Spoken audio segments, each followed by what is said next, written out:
You're Locked On Blue Jackets, your daily podcast on the Columbus Blue Jackets, part of the Locked On Podcast Network. Your team every day.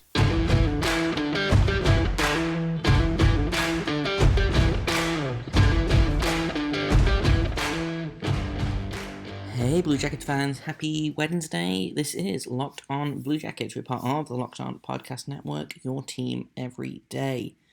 I am, as always, your host, Jay Foster, here to bring you all of the news, the stories, trials, tribulations, the joys, the agonies about the Columbus Blue Jackets, Monday to Friday, every week. Thank you for making us your first listen of the day. Whether you're a first-time listener or a regular listener, I super appreciate it. Locked On Blue Jackets is free and available on all podcast platforms. So, like I said yesterday, we are going to be doing some prospect reviews this week, or some prospect profiles during the All-Star break. Obviously, no important hockey being played, so I thought we'd look ahead to the future. Yesterday we talked about Kalle Odelius with Mikael Holm, and today Mikael Holm is talking to us about Juraj Slafkovsky, who is a Slovakian winger, very, very big, and I'll just get right into it because Mikael says things much better than I could. But yeah, let's move on to another prospect. So again, when we were kind of discussing what we were going to talk about, I was like, hey, who's a prospect that you think is cool and is probably going to go in the top 15? And you said Juraj Slafkovsky, I believe his name is. So let's talk about him for a little bit. He's a bit more than what I talked about with the prospect that is made to play at a higher level already. He's a 6'4" winger, big dude, plays in the Finnish top league, but he's a Slovakian kid. One of the all the good Slovakian players that are coming up right now. The reason I like him is because his skill to keep the puck around at all cost. He cannot lose the puck at all. Like, it's impossible for him to lose the puck. In board battles, whatever. He just plows people, moves them around, and just is very skilled as well as a player. Using his hands as a 6'4" player, he can get by players pretty easily. He skates pretty well. He skates well, and not even well for a big dude. He skates well. That's enough. There's a difference, yeah, because skates well with a big dude is a bit lower level than skates well. So he skates well, and he is very good at finding loose pucks. Like that's an ability I like. He always finds the loose puck and gets to areas where he can win the puck and where he can score in and around the net as well. So I think he is a very safe pick, but I also think there's a lot of headroom to work with because he can shoot and he is skilled and he can set up players. So there's a headroom for him, but there's also a very nice and solid bottom line as well, where he can be like a third line guy, just being big and scoring 20 goals or something. But he could also be a number one winger and play with Kent Johnson, be incredible around the net, and just having Kent Johnson serving pucks all the time. That's also a very good possibility. So I think Juraj is one of the players I like in the top 10. He's one of the 7 that I spoke about earlier with we were talking about Odelius, that he's one of the best 7 players in the draft for me. So I think he would be a great addition whenever Columbus gets to pick in the top 10. And I think he will be around, but he's also played at a lot of NHL teams covet, and they really like 6'4", 6'5" kids that plays in the top league in Europe. They have a thing for them. They do love large teenagers. Yes, they do. It's concerning. Yes, but, a little bit. But yeah, I think Juraj Slafkovsky is a great pick to make.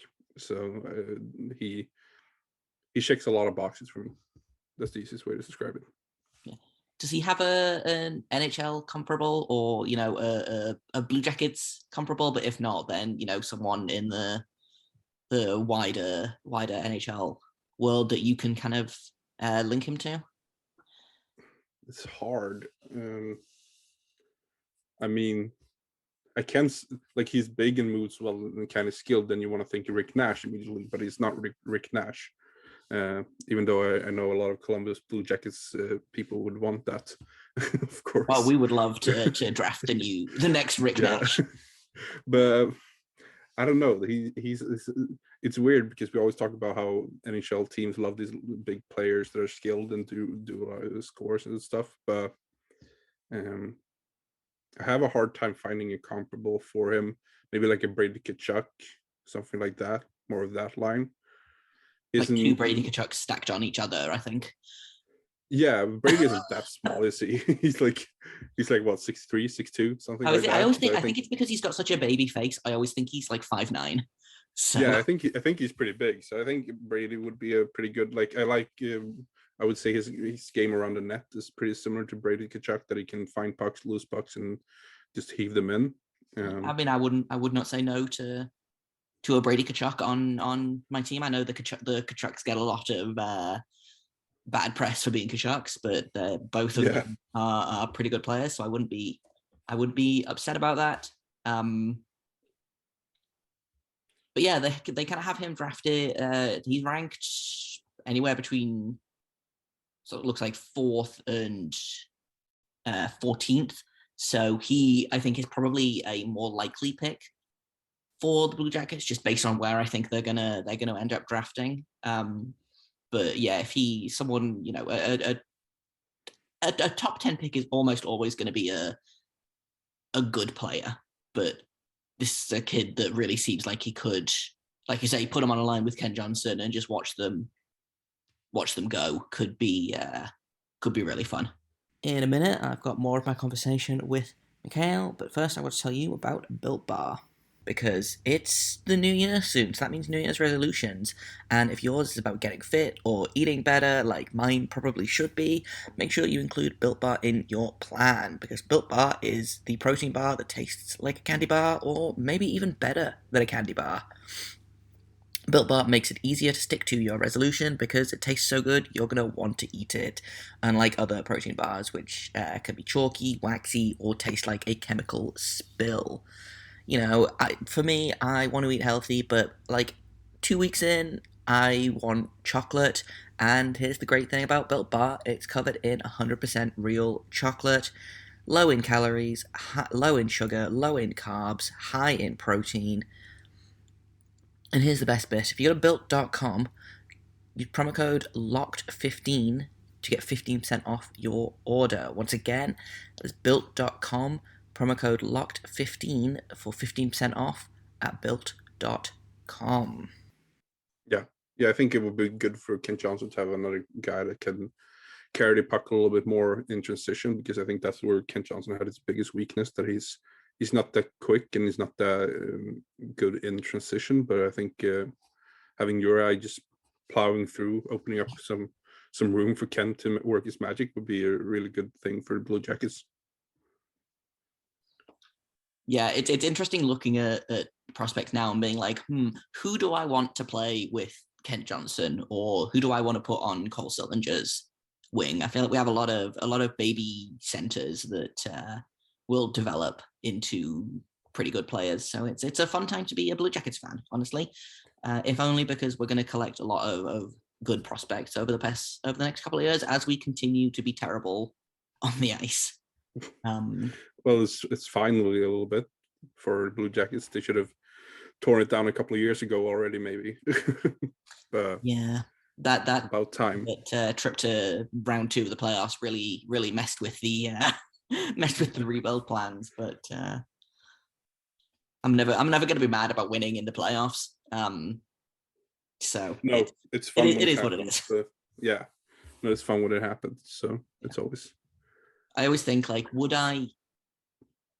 I take, if it was a choice of winning the playoffs or trading away Bobrovsky and Panarin for first round picks and stuff, would I have made that trade? And honestly, even now, I don't think I would have. I think winning that first playoff series was just, I don't know, I had so much fun sweeping Tampa. The team had so much fun. So it is what it is. And now we're kind of paying for it a little bit, but it looks like I say, the 5 top the 5 first-round draft picks in 2 years is not terrible. So hopefully we can make something of it.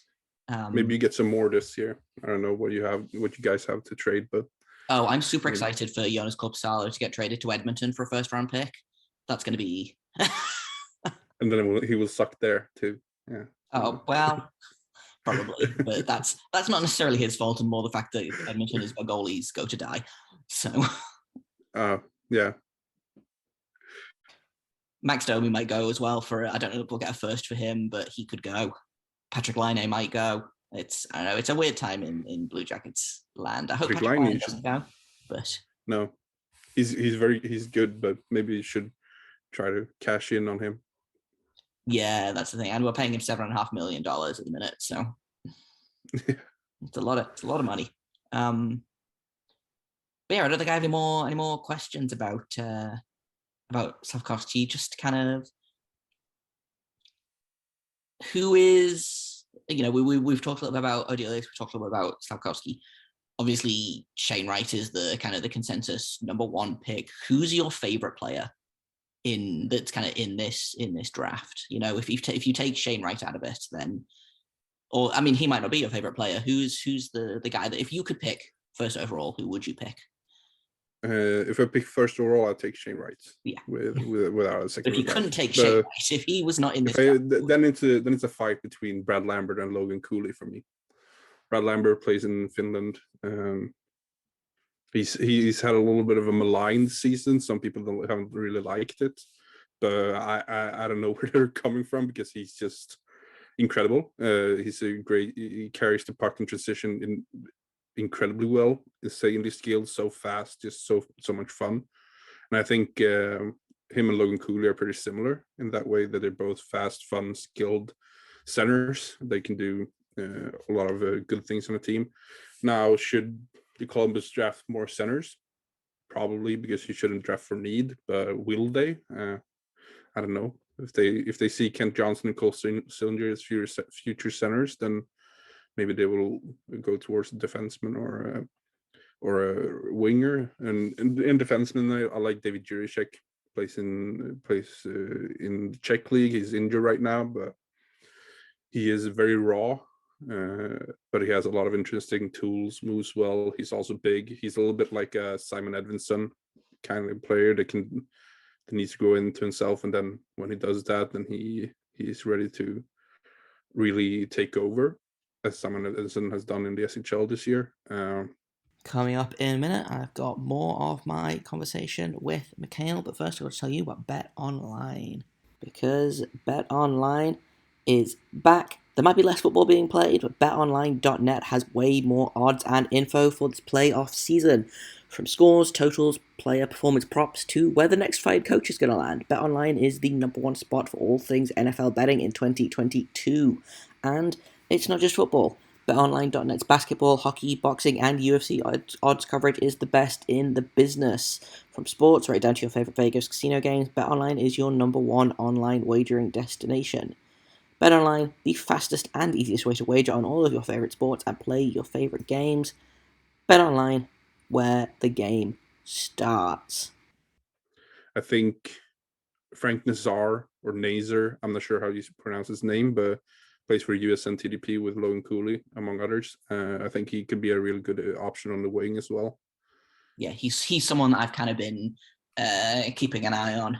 As someone who knows very little about prospects, I do just kind of latch onto a guy sometimes, but he's a name that I've heard a lot, and he's a guy that I could see, again, maybe going in that top 3 to 8 position, maybe, which is where I would like the Blue Jackets to end up picking. Yeah. So he's someone that's definitely been on my radar.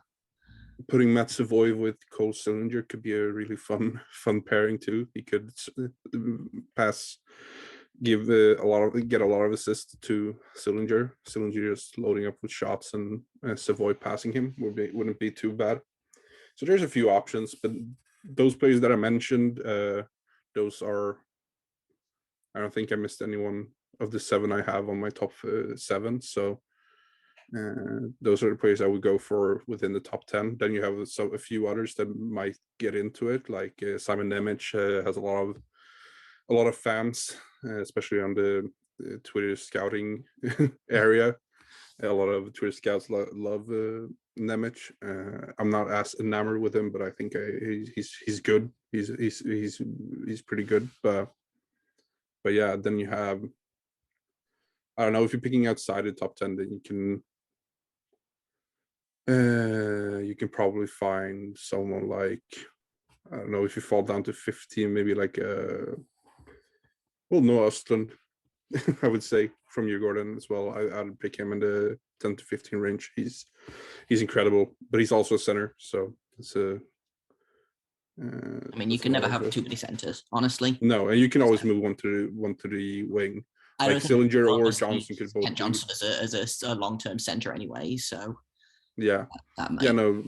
Neither Johnson or Sillinger were, for me last year at least, long-term centers, but Sillinger has been good this year, so I might have to revise that. Which is maybe not great if your like 18-year-old is one of the best players on the team, but I've really liked what I've seen from him, and I'm really happy that we got him where we did. Yeah, he shows good promise for the future, which is what Blue Jackets needs to. Blue Jackets fans need to look forward to the future. They shouldn't care about the now. Yeah. Yeah, this season's been tough. But yeah, that's kind of all I've got for you today about those prospects. If people want to kind of learn more about prospects or look at kind of the stuff that you write on prospects, or I know that you have a monthly newsletter where you talk about draft rankings and stuff. Where can people find you and your work? Yeah, so you can find me on Twitter at Mikael Holm. They can read my work. I haven't updated in a while, but I need to find some mojo back to write again. But I have a Substack, mikaelholm.substack.com. There's some old prospect reports that you can read there still from this year. And then I also work as a European crossover scout for Smaht Scouting, who recently put out their list. And gonna write a few reports there soon, so that you can also find my work there. But all of it's gonna be tweeted out, so mainly Twitter. Twitter is the place to start. Thanks for coming to. Like I say, I know very little about prospects, so it's always super cool to have people people who are much smarter than me about this kind of thing come and talk to me about prospect, because it's always something that I want to know more about, but never really know where to start. So thanks for giving me some of your time. Yeah, thanks for having me. And that's kind of all I've got for you today. Tomorrow I will have some more draft profiles for you. I talked to Tony Ferrari, noted bald draft analyst, about Shane Wright. So that is what's coming up tomorrow. I've been Jay Foster. You can find me on Twitter at _Jacob Foster, JAKOBFORSTER. You can find this podcast at LO_Blue Jackets and wherever you get your podcasts. If you have comments, questions, criticisms, you can email me at lockedonbluejackets@gmail.com. And until tomorrow, make sure you stay locked on.